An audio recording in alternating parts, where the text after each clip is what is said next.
الحمد لله رب العالمين والصلاة والسلام على سيد الرسل وخاتم النبيين وعلى آله وأصحابه أجمعين أما بعد فأعوذ بالله من الشيطان الرجيم بسم الله الرحمن الرحيم يا أيها الذين آمنوا استعينوا بالصبر والصلاة إن الله مع الصابرين ولا تقولوا لمن يقتل في سبيل الله أموات بل أحياء ولكن لا تشعرون صدق الله العظيم. سامعین محترم، گزشتہ 2 درسوں میں تحویل قبلہ کا موضوع چل رہا تھا. اللہ رب العزت نے تحویل قبلہ کی وجوہات اور حکمتیں بڑی تفصیل کے ساتھ بیان فرمائیں کہ میں نے قبلہ تبدیل کرنے کا حکم کیوں دیا ہے. تاہم ان تفصیلات کو بیان کرنے کے بعد ایک یقینی امر تھا کہ مسلمانوں کو یہود و نصارہ پہلے بھی بہت زیادہ تکلیفیں اور اذیتیں پہنچاتے رہتے تھے. وہ ان کی اذیتوں اور تکلیفوں میں اور زیادہ اضافہ متوقع تھا کہ انہوں نے یہ کہنا شروع کر دیا اور پروپیگنڈا شروع کر دیا کہ یہ اپنے انبیاء سابقین کے قبلہ سے منحرف ہو گئے. انہوں نے اپنے قبلہ بیت اللہ کو قبلہ بنا لیا، اپنے آباء و اجداد کے قبلہ کو قبول کر لیا، ابراہیم علیہ السلام والے قبلہ کی طرف چلے گئے، اپنے علاقے کی علاقائیت کی طرف مائل ہو گئے، سو اینڈ سو. اس طرح کے بہت سارے اعتراضات کا ایک سلسلہ چل نکلا جو کہ مسلمانوں کے لیے بہرحال اذیت اور تکلیف کا باعث تھا. اللہ رب العزت نے مسلمانوں کو اس سیاق و سباق سے متعلقہ اس تکلیف کے بارے میں اور اس کے علاوہ دیگر تکالیف کے بارے میں بھی اللہ رب العزت نے مسلمانوں کو حوصلہ اور تسلی دینے کے لیے ان کو اس کا وے آؤٹ بتایا، حل بتایا کہ کیسے ان حالات میں آپ نے بیہیو کرنا ہے، آپ نے کیسے ان کو ریئیکٹ کرنا ہے، کیسے آپ نے اس کا جواب دینا ہے اور ان حالات میں سروائیو کرنا ہے. فرمایا یا ایھا الذین آمنو، اے ایمان والو، اگر تمہیں یہ لوگ تکلیفیں دیتے ہیں، پریشانیاں اور اذیتیں دیتے ہیں تو تم نے کیا کرنا ہے؟ استعینوا بالصبر والصلاۃ، صبر اور نماز کے ذریعے اللہ تعالیٰ سے مدد مانگنی ہے. یعنی ایک تو یہ درس دیا کہ جو بھی مشکل حالات آئیں گے، مصیبتیں آئیں گی، مدد صرف اللہ سے مانگنی ہے. وَمَن نَّصْرُ إِلَّا مِنْ عِنْدِ اللَّهِ، مدد صرف اللہ کرتا ہے. ما فوق الاسباب، مدد صرف اللہ کی ذات اس پہ قادر ہے. تو فرمایا وَاسْتَعِینُوا، تم مدد مانگو. کیسے مدد مانگو؟ صبر کے ساتھ. صبر لازم ہے. مصیبتیں آئیں گی، تکلیفیں آئیں گی، ان کو برداشت کرنا ہے. اور دوسرا الصلاۃ، نماز کے ساتھ. یعنی نماز اور دعا، اس سے دونوں مراد ہیں کہ اللہ سے دعائیں مانگ مانگ کر اللہ تعالیٰ سے صبر کی جو ہے وہ طلب کرو اور تمنا کرو. اور اس لیے کہ اللہ کی مدد اور نصرت صبر کے ساتھ آتی ہے. ان اللہ مع الصابرین، بے شک اللہ تعالیٰ صبر کرنے والوں کے ساتھ ہے. حدیث میں آتا ہے ان النصر مع الصبر، مدد صبر کے ذریعے ہوتی ہے. اللہ تعالیٰ انسان کی مدد میں لگتا ہے جب انسان صبر سے کام لینا شروع کر دیتا ہے. مصائب اور مشکلات پہ صبر کرنا، اس پہ جو ہے وہ اللہ رب العزت کے بتائے ہوئے طریقے کے مطابق صبر کے ذریعے اللہ تعالیٰ سے مدد مانگنا. اور یہ وہ وسیلہ ہے، جائز وسیلے کی ایک شکل ہے جو اللہ رب العزت نے قرآن مجید میں بیان فرمایا ہے کہ اللہ تعالیٰ سے مدد مانگو. اس کے لیے ذریعہ کون سا یوز کرنا ہے؟ صبر اور نماز. یعنی اپنے اعمال کو انسان وسیلے کے طور پہ یوز کر سکتا ہے. یا دیگر جو جائز چیزیں قرآن میں بتائی گئی ہیں کہ وَلِلَّهِ الْأَسْمَاءُ الْحُسْنَى فَادْعُوهُ بِهَا، اللہ کے پیارے پیارے نام ہیں، اللہ کو ان ناموں کے ساتھ پکارو. ایک یہ شکل وسیلہ کی اللہ رب العزت نے قرآن میں ذکر فرمائی. اور تیسری چیز، کسی سے دعا کرنا، کسی سے محبت والے عمل کو پیش کرنا، کسی سے دعا کروانا، یہ سارا بھی ایک ذریعہ اور وسیلے کے طور پہ استعمال ہوتا ہے. شخصی وسیلے کے طور پہ، شخصی وسیلے کو اسلامک تعلیمات میں اس کی حوصلہ افزائی نہیں کی گئی، منع کیا گیا ہے. اس پہ آگے بات الگ سے کریں گے. آگے فرمایا کہ وَلَا تَقُولُوا لِمَنْ يُقْتَلُ فِي سَبِيلِ اللَّهِ أَمْوَاتٌ، کہ یہ جو یہودی آپ کو تکلیفیں پہنچائیں گے، آپ نے صبر اور نماز سے کام لینا ہے، لیکن جہاد کی نوبت بھی آئے گی، یہ آپ سے لڑائیاں بھی کریں گے، تحویل قبلہ کی بات پہ بھی جھگڑے کریں گے. اور جھگڑتے جھگڑتے اگر یہ یہودی آپ سے لڑائی کرتے کرتے اگر کوئی مسلمان اس میں شہید ہو جاتا ہے، یا عمومی طور پہ جہاد کرتے ہوئے کوئی مسلمان شہید ہو جاتا ہے، تو اللہ نے فرمایا کہ اس کو عام مردوں کی طرح مردہ نہ کہو. وَلَا تَقُولُوا لِمَنْ يُقْتَلُ فِي سَبِيلِ اللَّهِ أَمْوَاتٌ، اور جو اللہ کے رستے میں جہاد کرتے ہوئے شہید ہو جائیں ان کو مردہ نہ کہو، ان کو مردہ نہ کہو. بل احیاء، بلکہ وہ ایک خاص زندگی کے ساتھ زندہ ہیں، وہ زندہ ہیں. وَلَٰكِن لَا تَشْعُرُونَ، لیکن وہ زندگی کی کیفیات ایسی ہیں کہ تم اس زندگی کا شعور نہیں رکھتے. ہمارے شعور کی کون سی چیزیں ہیں؟ حواس خمسہ.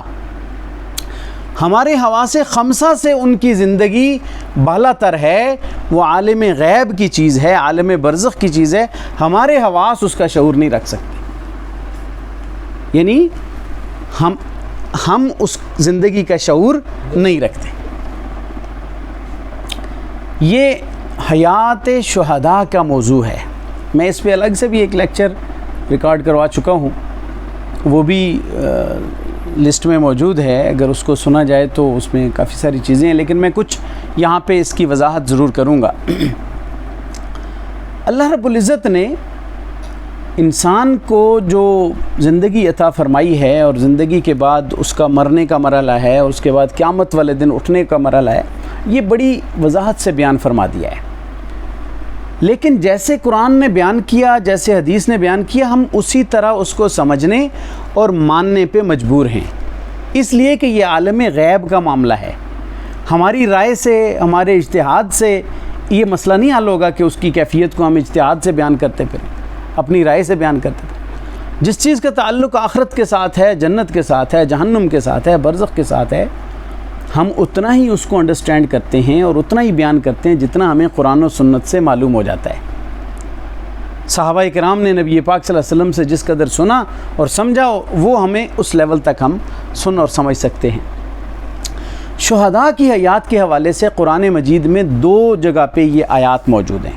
ایک تو یہی آیت ہے، اور دوسری سورۃ آل عمران کی آیت ہے، جس میں اللہ رب العزت نے ارشاد فرمایا کہ وَلَا تَحْسَبَنَّ الَّذِينَ قُتِلُوا فِي سَبِيلِ اللَّهِ أَمْوَاتًا. یہاں پہ فرمایا وَلَا تَقُولُوا لِمَنْ يُقْتَلُ فِي سَبِيلِ اللَّهِ أَمْوَاتٌ. وہاں پہ فرمایا وَلَا تَحْسَبَنَّ الَّذِينَ قُتِلُوا فِي سَبِيلِ اللَّهِ أَمْوَاتًا، کہ جن کو جو اللہ کے رستے میں شہید کر دیے جائیں انہیں تم مردہ گمان بھی نہ کرو. بل احیاء عند ربہم یرزقون، بلکہ وہ اپنے رب کے ہاں زندہ ہیں، وہاں انہیں رزق دیا جاتا ہے. یہ 2 آیات ہیں، سورۃ آل عمران میں ہے ایک سورۃ البقرہ کے اندر ہے. یہاں پہ اللہ رب العزت نے شہداء کے بارے میں فرمایا کہ لوگ ان کو جب اللہ کے رستے میں کوئی شہید ہو جاتا ہے تو وہ پچھلی آیات میں نہیں تھا کہ وہ سورۃ آل عمران میں بھی ہے کہ وہ انہوں نے کہا جی کہ اگر یہ ہمارے ساتھ بیٹھے رہتے تو یہ نہ مرتے. جا کے غزوہ احد میں مسلمان شہید ہو گئے تو منافقین جو 300 منافقین تھے لے کے علیحدہ ہو گیا تھا عبداللہ ابن ابی، انہوں نے کہا جی کہ اگر یہ ہمارے ساتھ بیٹھے رہتے تو یہ کبھی بھی قتل نہ ہوتے، تو اب یہ قتل ہو گئے ہیں، تو ان کو گویا کہ اللہ کے راستے میں شہید ہونے والوں کو یہ باتیں کر کر کے ٹیز کرنے کے بعد جب یہ باتیں ہوئیں تو اللہ رب العزت نے شہداء کا مقام اور مرتبہ بیان فرماتے ہوئے یہ آیتیں بیان فرمائیں۔ ان آیتوں کو سمجھے بغیر اس سے ایک ایسا مطلب مراد لے لیا جاتا ہے کہ شہداء اسی دنیا میں زندہ ہیں۔ بھئی اگر صاف سی بات ہے، اگر دنیا میں زندہ ہوتے تو ہمیں اس کا شعور ہوتا کہ نہ ہوتا؟ ہم آپ زندہ ہیں، میں زندہ ہوں، آپ کو میری زندگی کا شعور ہے نا کہ یہ جی رہا ہے، اٹھ رہا ہے، چل رہا ہے، پھر رہا ہے۔ اگر دنیا کی زندگی ہوتی تو ہمیں شعور ہوتا۔ اللہ یہ نہ فرماتا کہ وَلَٰكِن لَا تَشْعُرُونَ، تمہیں ان کی زندگی کا شعور نہیں ہے۔ معلوم ہوا کہ ہر جہان کا حکم الگ ہے۔ جیسے ہم عالم ارواح میں تھے، ہم نے اللہ سے وعدہ کیا کہ اللہ الستو بربکم کہا تو ہم نے کہا قالوا بلا، لیکن ہمیں اپنا وہ وعدہ کرنا یاد نہیں ہے نا، وہ اس جہان کا حکم تھا۔ عالم بطن میں آئے، ماں کے پیٹ میں ایک زندگی اللہ نے عطا فرمائی، کھاتے بھی تھے، پیتے بھی تھے، حرکتیں بھی کرتے تھے، رنگ برنگے جو ہے نا انسان کی وہاں پہ ڈائریکشن ہوتی ہیں، پرورش ہوتی، لیکن اس زندگی کا ہمیں اس دنیا میں ابھی شعور نہیں ہے کہ ہمیں یاد ہو کہ وہ کیا تھا۔ وہ عالم بطن ہے۔ عالم دنیا میں آئے تو اللہ نے یہاں کی زندگی کے شعور کو حواس خمسہ سے جوڑ دیا۔ ہم دیکھتے ہیں، سنتے ہیں، سونگھتے ہیں، چھوتے ہیں، سمجھتے ہیں، یہ چیزیں ہمارے لیے اللہ تعالیٰ نے سمجھنے کا ذریعہ بنا دی۔ عالم برزخ میں چلے جائیں گے تو یہ حواس خمسہ ختم، وہاں کا جہان اور ہے، وہاں مثالی جسم مل کے، وہاں مثالی جسم عطا کر کے مثالی آلات اللہ تعالیٰ پیدا فرما دیں گے جو اس موقع اور محل کی چیزوں کو محسوس کریں گے۔ عالم برزخ کے بعد عالم قیامت ہے، وہاں البتہ اللہ رب العزت نے قرآن میں یہ بات واضح کر دی، ثم انکم بعد ذلک لمیتون، یہ دنیا کی زندگی گزارنے کے بعد تم پہ موت آ جائے گی، ثم انکم یوم القیامت، ثم انکم بعد ذلک لمیتون، اس کے بعد تم پہ موت آ جائے گی۔ سورۃ المومنون کے شروع میں انسانی تخلیق کے مراحل ذکر کیے، اس کے بعد فرمایا اس کے بعد تم مر جاؤ گے، ثم انکم یوم القیامت تبعثون، پھر تمہیں قیامت والے دن دوبارہ اٹھایا جائے گا۔ یہ بات ضرور ہے کہ جب آخری بعث بعد الموت ہے، اس میں ہماری ان روحوں کو مثالی جسموں کی بجائے ہمارے اسی جسم عنصری کے اندر واپس لوٹایا جائے گا۔ یہاں پہ یہ جسم اللہ رب العزت کی تخلیق ہے، یہ ضائع نہیں ہو سکتا۔ اس کا اگر ایک ذرہ بھی باقی ہے تو ڈی این اے کو اللہ تعالیٰ دوبارہ اکٹھا کر کے جسم بنا دے گا اور ہماری روح کو دوبارہ جسم میں لوٹائے گا۔ یہ بڑا کلیئر مسئلہ اللہ رب العزت نے ہمیں سمجھا دیا، بس اتنا ہمیں پتہ۔ اب یہ کانسیپٹ کلیئر تھا صحابہ کرام کا۔ جب یہ آیات اتریں، سورۃ آل عمران کی آیات آئیں، تو صحابہ کرام کے ذہن میں بھی سوال پیدا ہوا، ہمارے ذہنوں میں بھی سوال پیدا ہو رہا ہے۔ مسلم کی روایت ہے، حضرت عبداللہ بن مسعود رضی اللہ تعالیٰ عنہ سے حضرت مسروق تابعی رحمۃ اللہ علیہ نے پوچھا کہ اس آیت کا کیا مطلب ہے؟ شہید تو ہمارے سامنے دنیاوی زندگی تو اس کی ختم ہو جاتی ہے، جنازہ پڑھتے ہیں، دفن کرتے ہیں، سب کو پتہ ہے کہ جسم عنصری سے روح خارج ہو جاتی ہے اور جسم عنصری جو ہے وہ دفن کر دیا جاتا ہے، اس کو اللہ تعالیٰ جو ہے نا وہ رحمتوں سے نواز دیتا ہے بندے کو۔ تو سوال پیدا ہوتا ہے۔ اب یہ سوال ایسا نہیں تھا کہ جس کو کوئی اپنے اندازے سے حل کرتا، اس کا حل رسول اللہ صلی اللہ علیہ وسلم ہی پیش کر سکتے تھے۔ اس آیت کا تعلق اجتہاد سے نہیں ہے، اجتہادی آیات کا تعلق احکام سے ہے۔ جنت جہنم کے بارے میں کوئی مجتہد اجتہاد کر کے نہیں بتا سکتا کہ میں نے اجتہاد کے ذریعے یہ معلوم کیا ہے کہ جنت یہ اور جہنم یہ تو سٹیٹمنٹ ہے، پیغمبر کی سٹیٹمنٹ ہے جو پیغمبر کو وحی کے ذریعے اللہ تعالیٰ بتاتا ہے۔ حضرت عبداللہ بن مسعود رضی اللہ تعالیٰ عنہ نے حضرت مسروق رحمۃ اللہ علیہ سے کہا کہ یہی بات، یہی سوال ہمارے ذہنوں میں بھی پیدا ہوا تھا اور ہم نے رسول اللہ صلی اللہ علیہ وسلم سے جا کے اس کے بارے میں پوچھا تھا۔ اب یہ جو روایت ہے یہ کئی کتب حدیث کے اندر تھوڑے تھوڑے الفاظ کے اختلاف کے ساتھ آتی ہے، جس کا حاصل اور نچوڑ یہ ہے کہ رسول اللہ صلی اللہ علیہ وسلم نے ارشاد فرمایا کہ ان شہیدوں کی روحوں کو اللہ تعالیٰ جنت کے اندر سبز پرندوں کے قالبوں میں ان کی روحوں کو رکھتے ہیں۔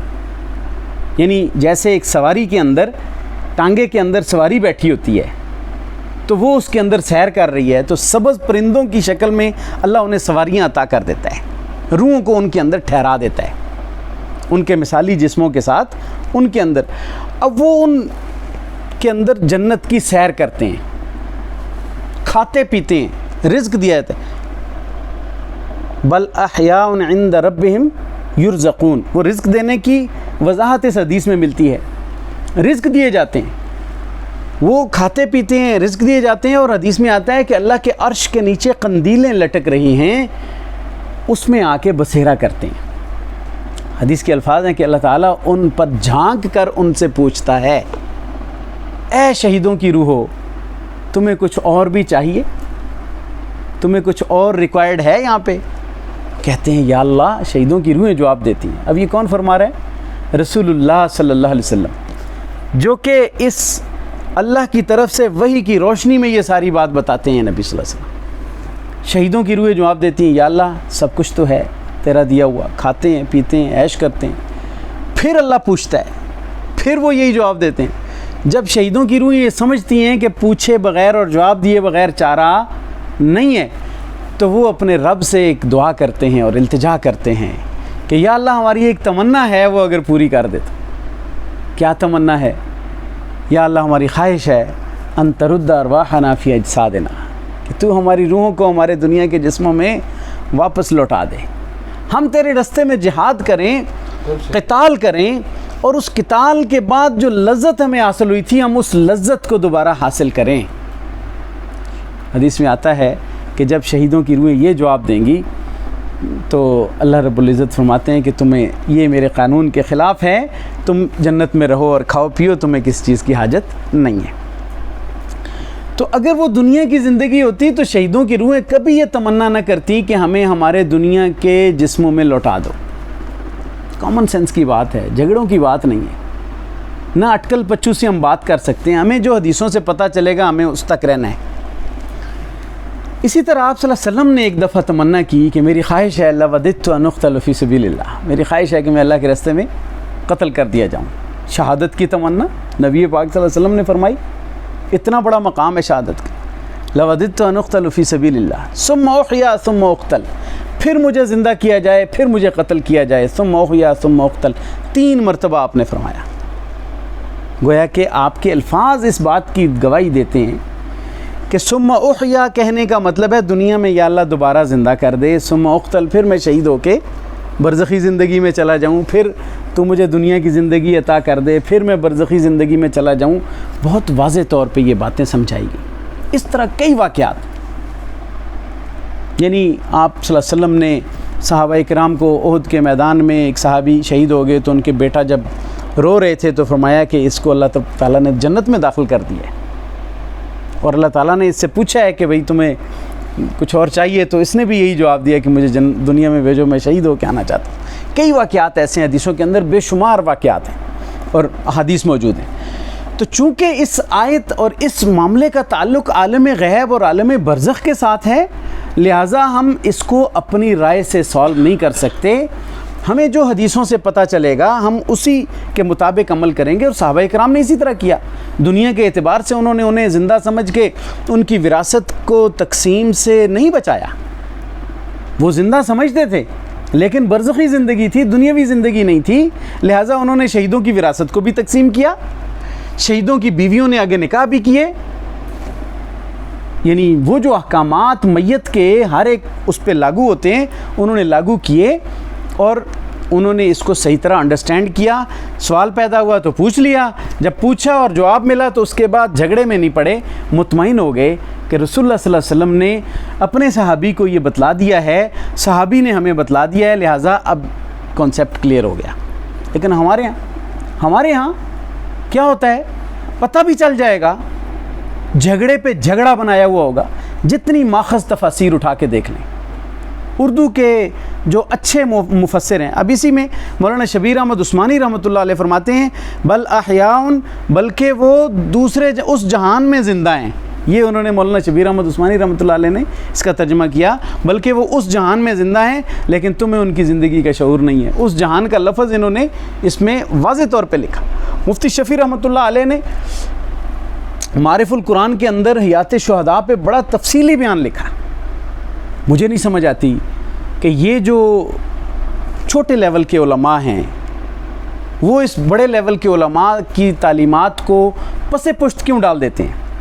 وہ ان کی عبارات کے ان ٹکڑوں کو اٹھا کے جن کو درمیان میں سے سیاق و سباق سے کاٹ کے کیوں پیش کرتے ہیں؟ علامہ قرطبی کی تفسیر کیوں نہیں پڑھتے؟ اس پہ روح المعانی کا باب کیوں نہیں مطالعہ کرتے؟ اس پہ ابن کثیر کی بحث کو کیوں نہیں پڑھتے؟ جھگڑے پیدا کرنے مقصود ہیں تو وہ اس طرح ہو نہیں سکتے کہ آپ علمی انداز میں بات کریں۔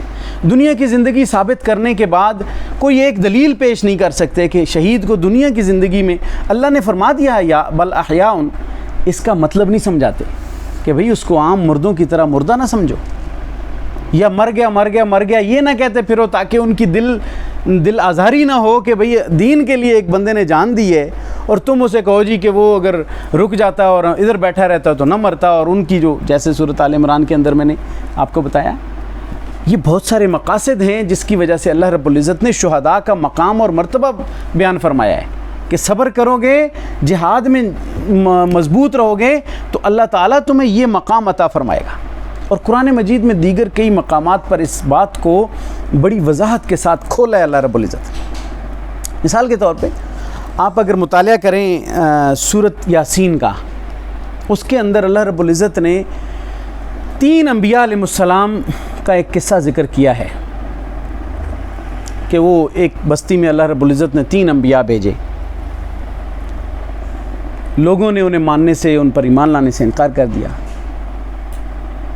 اب ایک بڑھئی تھا شہر کے باہر بیٹھا ہوا تھا، وہ اس کو بھی پتہ چلا ان چیزوں کا، وہ بھاگتا ہوا آیا اور لوگوں کو کہا اللہ کے بندو ان کی بات مانو، یہ کوئی تم سے پیسے تو نہیں مانگ رہے۔ وَجَاءَ مِنْ أَقْصَى الْمَدِينَةِ رَجُلٌ يَسْعَى قَالَ يَا قَوْمِ اتَّبِعُوا الْمُرْسَلُونَ اتَّبِعُوا مَن لَّا يَسْأَلُكُمْ أَجْرًا وَهُمْ مُهْتَدُونَ کہ اے لوگو، یہ اللہ کے بھیجے ہوئے نبی ہیں، ان کی بات مان لو جو تم سے اجر نہیں مانگ رہے، بھیجے ہوئے ہیں اللہ کی طرف سے، ان کی بات مانو۔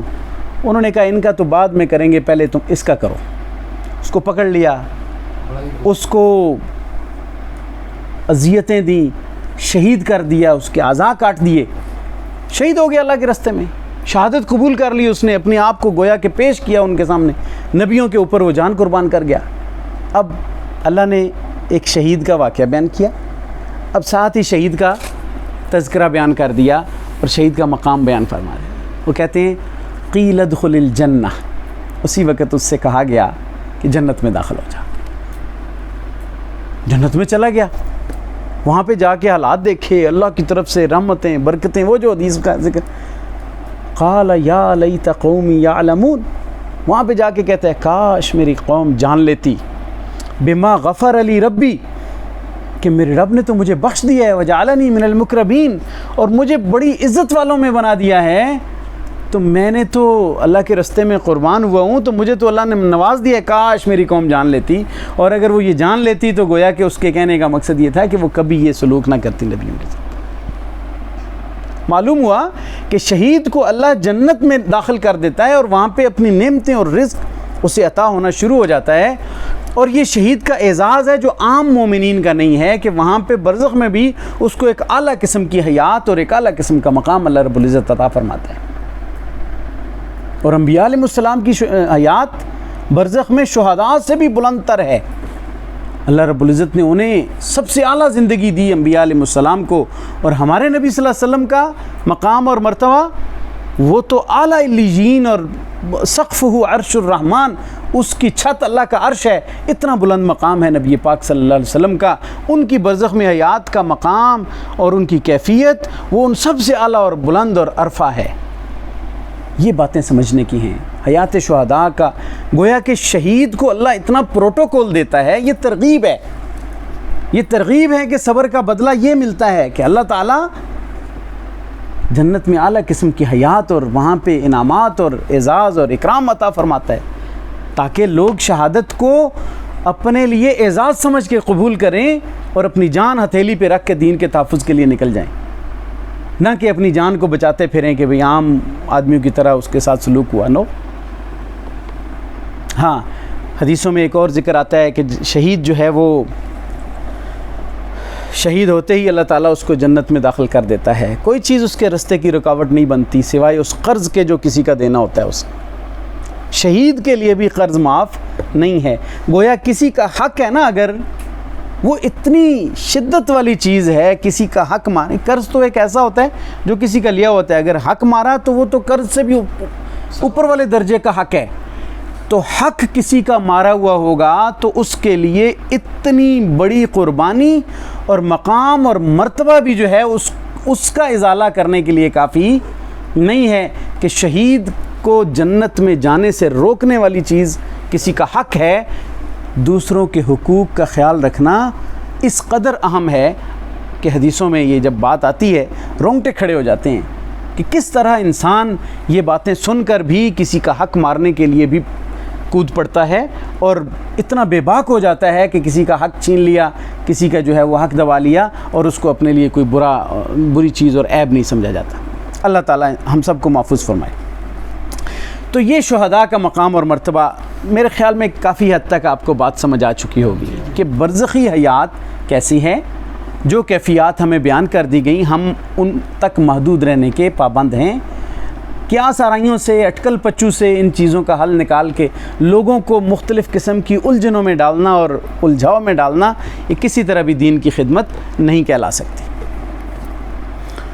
اور یہ تو شہداء کی حیات کی بات ہے، شہداء کا مقام اور مرتبہ بیان فرمایا۔ اس کے علاوہ اللہ رب العزت نے عام مومنین کو بھی ان ابتلاؤں اور آزمائشوں کے بعد ایک روشنی دکھلائی، ایک جو ہے نا کامیابی کی جو نوید سنائی، وہ فرمایا کہ وَلَنَبْلُوَنَّكُمْ بِشَيْءٍ مِّنَ الْخَوْفِ۔ تحویل قبلہ پر بھی لوگ باتیں کریں گے، یہ وہ ربط ہے جو میں آپ کو بیان کر رہا ہوں کہ اگر یہ تحویل قبلہ کی بات کے بعد یہ باتیں اگر مربوط نہیں کی جائیں گی تو پھر ان کا اس سے لنک نہیں بنتا نا۔ تحویل قبلہ ایک بہت بڑا واقعہ تھا اسلام کی تاریخ میں، اس کے بڑے اثرات ہوئے ہسٹوریکلی، یہودیوں اور عیسائیوں نے بڑے اعتراضات کیے اور بڑی انہوں نے باتیں کی، وہ تکلیفوں کا باعث تھی۔ اس کے بعد یہودیوں سے جنگیں بھی بعد میں ہوئیں، صاف ظاہر ہے یہ سارے فیکٹرز جمع ہو رہے تھے ان کے ساتھ جنگوں کرنے کے، اور ان کے ساتھ بعد میں جو غزوات ہوئے تو فرمایا کہ وَلَنَبْلُوَنَّكُمْ بِشَيْءٍ مِّنَ الْخَوْفِ۔ تحویل قبلہ کی وجہ سے کوئی اذیتیں دیتا ہے تو ویسے آزمائشیں اور تکلیفیں آتی ہیں، اللہ نے فرمایا وَلَنَبْلُوَنَّكُمْ، ہم تمہیں آزمائیں گے بِشَيْءٍ مِّنَ الْخَوْفِ، کچھ خوف دے کر، دشمن کی چڑھائی کا خوف، نعمتوں کے زائل ہونے کا خوف، پریشانیوں کا خوف، وَالْجُوعِ، اور بھوک کے ذریعے آزمائیں گے۔ بھوک آج کل تو پکے ہم اس آزمائش میں آئے ہوئے ہیں، پاکستانی قوم اللہ تعالیٰ کی طرف سے اس آزمائش میں آئی ہوئی ہے، بھوک ناچ رہی ہے گھروں میں، دولت مند لوگ ہاتھ پھیلانے پہ مجبور ہو چکے ہیں، یہ اللہ کی طرف سے آزمائش ہے، بہت بڑی آزمائش ہے۔ وَلَنَبْلُوَنَّكُمْ بِشَيْءٍ مِّنَ الْخَوْفِ وَالْجُوعِ وَنَقْصٍ مِّنَ الْأَمْوَالِ، مالوں کی کمی کر کے تمہیں اللہ تعالیٰ آزمائے گا، مالوں کی کمی ہے آج کل۔ پاکستان دنیا میں ایسی معیشت میں پہنچ چکا ہے کہ جس پہ شاید ہی کوئی اس لیول پہ کوئی پہنچا ہوا ہو۔ ہمارے بینکوں کے حالات دیکھ لو، ہمارے ملکوں کے قرضوں کے حالات دیکھ لو، جو بے یقینی کی کیفیت سے گزر رہے آج کل، تو یہ وہی نقص من الاموال ہے، مال کی کمی سے اللہ تعالیٰ یہ آزما رہے ہیں ہمیں۔ اب ہم اس آزمائش میں کتنا پورا اترتے ہیں، کون اس وقت جو ہے وہ لٹیرا بن کے مال چھیننے پہ لگ جاتا ہے اور کون سیکریفائسنگ لیول پہ جاتا ہے، یہ اس آزمائش کا جو انجام یا نتیجہ ہے وہ یہاں پہ آ کے نکلے گا۔ والانفس، اور جانوں کی جو کمی ہے، جانیں مطلب اموات کے ذریعے، جیسے کرونا آیا مر گئے لوگ، اور کسی وجہ سے جو ہے وہ جانوں کی کمی، والثمرات، اور پھلوں کی کمی دے کر قحط آ جاتا ہے۔ پچھلے سال سیلاب آیا تو اس پورے علاقے میں پیدا ہونے والی سبزیاں اور پھل ناپید ہو گئے تھے۔ ہمارے پاکستان میں جو ثمرات ہیں، پھل ہیں، اس کی کمی بہت شدت سے، سوات سے آنے والے تمام پھل مارکیٹ سے غائب ہو گئے تھے کیونکہ باغات تباہ ہو گئے تھے۔ تو یہ ساری آزمائشیں اللہ رب العزت فرماتے ہیں کہ آئیں گی۔ اس حالت میں وبشر الصابرین، صبر کرنے والوں کے لیے خوشخبری ہے۔ نبی صلی اللہ علیہ وسلم آپ خوشخبری سنا دیجئے۔ ایسی حالت میں جب یہ ساری چیزوں میں کمی ہوگی، نقصان ہوگا، تو خوشخبری سنا دیجئے اس بندے کو جو صبر کرنے والا ہے۔ الذین اذا اصابتہم مصیبہ، وہ صبر کرنے والے کون سے ہیں جن پر جب مصیبت آتی ہے، قالو، وہ کہتے ہیں، انا للہ، بے شک ہم اللہ کے لیے ہیں، اللہ کے غلام ہیں، اللہ کے مملوک ہیں، اللہ ہمارا آقا ہے، اللہ تعالیٰ ہمارا مالک ہے، ہم اللہ کے ہیں، ہمارا اپنا کوئی بس نہیں چلتا، ہم اللہ کے ہیں۔ یعنی اس حصہ میں، پہلے حصہ میں اپنی مملوکیت کا بیان ہے، اللہ مالک ہے، ہم مملوک ہیں، ہم اس کے غلام ہیں، اور دوسرے حصے میں فرمایا وَإِنَّا إِلَيْهِ راجعون، ہم اسی کی طرف لوٹ کے جائیں گے۔ بعض بعد الموت کا بات آئی کہ مرنے کے بعد اسی کی طرف لوٹ کے جانا ہے، یہ وہ پڑھتے ہیں۔ گویا کہ آزمائشیں آئیں گی، تکلیفیں آئیں گی، مال و اسباب کی کمی ہوگی، جان کی کمی ہوگی، پھلوں کی کمی ہوگی، ایسی حالت میں جو صبر کرے گا وہ اجر پائے گا۔ پہلے فرمایا نا کہ ان اللہ مع الصابرین، صبر کرنے والوں کے ساتھ ہے اللہ۔ ایسی حالت میں جو صبر کرے گا وہ بچے گا۔ اس کے لیے آپ صلی اللہ علیہ وسلم کو اللہ نے فرمایا کہ ان کو خوشخبری دے دو، اگر یہ ایسی حالت میں صبر کریں گے تو ان کو خوشخبری دے دو۔ صبر کرنے والے کون ہیں؟ جب صبر کیا، حدیث میں آتا ہے کہ صبر اجر کا باعث بنتا ہے جو صدمے کے شروع میں ہو۔ جب صدمہ بھول آ گیا تو اس کے بعد تو صبر آ ہی جاتا ہے نا۔ صدمہ پہنچا اور اس وقت یہ زبان سے کلمات نکلے، انا للہ و انا الیہ راجعون، ہم بھی اللہ کے ہیں، یہ بھی چیز اللہ کی تھی، ہم سب اللہ کے مملوک ہیں، اللہ نے لے لیا تو کیا رہ جائے، و انا الیہ راجعون، ہم سب نے بھی اللہ کی طرف لوٹ کے جانا ہے۔ اگر یہ سامان چلا گیا، یہ مال چلا گیا، یہ چیز ٹوٹ گئی، بھائی کوئی نقصان ہو نا، پھر بھی انا للہ و انا الیہ راجعون پڑھنا تھا۔ ایک زوجہ محترمہ سے کوئی پیالہ گرا اور ٹوٹ گیا تو آپ صلی اللہ علیہ وسلم نے پڑھ لیا کہ انا للہ و انا الیہ راجعون۔ تو انہوں نے کہا جی کہ اس پہ بھی پڑھنا ہے، یہ مر گیا ہے، تو آپ نے فرمایا اس کو کوئی بخار ہونا تھا، یعنی اس کی موت یہی ہے کہ ٹوٹ گیا، کوئی نقصان ہو تو انا للہ و انا الیہ راجعون پڑھنا، یہ ترغیب ہے۔ تو وہ صبر جو شروع میں کر لیا جائے، جزا و فضا کر لیا، گریبان چاک کر لیا، چہرے پہ، حدیثوں میں آپ صلی اللہ علیہ وسلم نے سختی سے منع فرمایا کہ بھئی اپنے گریبان چاک کرنا، اپنے جو ہے نا گال پیٹنا، اپنے سینہ پیٹنا، یہ اسلام میں اس کی جو ہے نا وہ گنجائش نہیں ہے،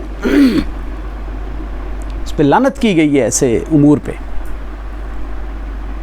پہلے جزا و فضا کر لی، اپنا بدلہ اتار لیا، اپنا غصہ اتار لیا، خوب جو ہے نا وہ غیر شرعی انداز میں اظہار کر لیا، اس کے بعد کہا جی اب میرا صبر ہے، تو یہ وہ صبر نہیں ہے جس پہ اجر ملتا ہے، یہ تو تھکاوٹ ہے، تھک کے چور ہو کے بس اور کیا کرنا ہے، اب اپنی غصہ تو اتار لیا سارا۔ صبر وہ ہے کہ جو صدمے کے شروع میں ہو اور جس پہ اللہ اجر دیتا ہے، وہ بشر الصابرین۔ اور یہ آیات جو ہے نا، یہ آیت بہت بڑی تاثیر کی حامل ہے۔ اس آیت کے اندر ایک سمجھ کے پڑھنے کے بعد ایک اطمینان کی لہر دوڑ جاتی ہے بندے کی۔ نقصان ہوا، ہو گیا، مسلمان کو یہی تو حوصلہ اور ڈھارس دی اللہ نے۔ اگر یہ حوصلہ اور یہ ڈھارس مسلمان کے پاس نہ ہو تو صدمہ سہنے والے پہلے ہلاک ہو جائیں، کئی لوگ اور مر جائیں۔ یہ اللہ نے حوصلے کی ایک امید کی کرن دی ہے کہ بھئی کیا ہو گیا، مر گیا کوئی بندہ، وہ بھی اللہ کا بندہ تھا، میں بھی اللہ کا بندہ ہوں، وہ بھی مر گیا، میں نے بھی مر جانا ہے، ہم سب نے ادھر ہی چلے جانا ہے۔ اور یہ آیت ایک بہترین نعم البدل دینے کا ذریعہ ہے۔ حدیثوں میں، حدیث کی کتابوں میں ایک واقعہ آتا ہے، صحیح مسلم میں کتاب الجنائز میں ہے کہ مصیبت کے وقت کیا پڑھنا چاہیے، غالباً 2172 نمبر حدیث ہے اس میں۔ حضرت ام سلمہ رضی اللہ تعالیٰ عنہ فرماتی ہیں کہ ایک دن میرے شوہر ابو سلمہ رضی اللہ عنہ گھر آئے، بڑے خوش تھے اور خوشی کی کیفیت میں کہتے ہیں کہ آج رسول اللہ صلی اللہ علیہ وسلم سے ایسا فرمان سنا ہے اور ایسی دعا سنی ہے جو پہلے کبھی نہیں سنی تھی۔ اور فرماتے ہیں کہ انہوں نے پھر بیان کی کہ بھی آپ صلی اللہ علیہ وسلم نے ارشاد فرمایا کہ جو شخص کوئی مصیبت یا کوئی تکلیف کے وقت یہ پڑھتا ہے، اس کا کوئی نقصان ہو گیا یا اس کے فوت ہو گیا یا کوئی تکلیف ہو گئی، کوئی اس کا ضائع ہو گیا، یہ پڑھتا ہے انا للہ و انا الیہ راجعون۔ اور اس کے بعد ایک دعا ذکر فرمائی کہ اگر اس کے بعد یہ دعا پڑھتا ہے، میں نے اس کو نوٹ بھی کیا ایک کاغذ پہ، کہ اللہم اجرنی فی مصیبتی، اے اللہ میری اس مصیبت میں مجھے اجر عطا فرما، وخلف لی خیرا منہا، اور میرے لیے اس سے زیادہ بہتر اور نعم البدل مجھے عطا فرما، اس کا بدلہ عطا فرما، اس سے بہتر مجھے عطا فرما دے۔ تو آپ صلی اللہ علیہ وسلم نے فرمایا کہ جو شخص یہ دعا پڑھتا ہے تو اللہ تعالیٰ اس کو اجر بھی دیتا ہے اور اس کا نعم البدل بھی عطا فرماتا ہے۔ تو حضرت ام سلمہ رضی اللہ تعالیٰ عنہ فرماتی ہیں کہ میں نے یہ دعا یاد کر لی، یعنی انہوں نے ذکر کی، اور صحابہ کا یہ معمول تھا کہ اگر حدیث کوئی ملتی تھی تو اس کو یاد کر لیتے تھے۔ اس کے بعد فرماتی ہیں کہ میرے شوہر کا انتقال ہو گیا۔ حضرت ام سلمہ رضی اللہ تعالیٰ عنہ بڑی باشعور، عقل مند اور صاحب بصیرت والی تھیں، اور حسن و جمال میں بھی بڑی مشہور خاتون تھی۔ کہتی ہیں کہ میرے شوہر کا انتقال ہو گیا، اور شوہر ان کے بہت ان کے ساتھ محبت کرنے والے، کہ آپس میں بڑی انڈرسٹینڈنگ تھی، بڑے پسندیدہ شخصیت تھی اور بڑی پرفیکٹ شخصیت سمجھتے تھی وہ اپنے شوہر کو۔ کہتی ہیں کہ وہ فوت ہو گئے۔ فوت ہونے کے بعد میں نے یہ دعا پڑھی جیسا کہ مجھے تلقین تھی، آپ صلی اللہ علیہ وسلم کی تعلیمات میں تھی۔ میں نے یہ دعا تو پڑھ لی، لیکن مجھے خیال آتا تھا کہ یہ میرے شوہر سے بہتر کون ہو سکتا ہے، نعم البدل کیسے مجھے مل سکتا ہے، اس سے بہتر شوہر مجھے کہاں ملے گا جس سے میرا اتنا تعلق تھا، اتنا اس کی شخصیت تھی۔ لیکن کہتی ہیں میں نے دعا پڑھی، اللہ تعالیٰ نے جو مجھے تعلیم دی تھی میں نے اس کے مطابق دعا پڑھتی رہی۔ عدت گزری تو بعض روایات میں آتا ہے کہ حضرت ابوبکر رضی اللہ عنہ نے نکاح کا پیغام بھیجا لیکن انہوں نے قبول نہیں کیا، حضرت عمر رضی اللہ تعالیٰ عنہ نے بھیجا لیکن قبول نہیں کیا۔ پھر حضرت عمر رضی اللہ تعالیٰ عنہ کے ذریعے رسول اللہ صلی اللہ علیہ وسلم کا پیغام نکاح آ گیا۔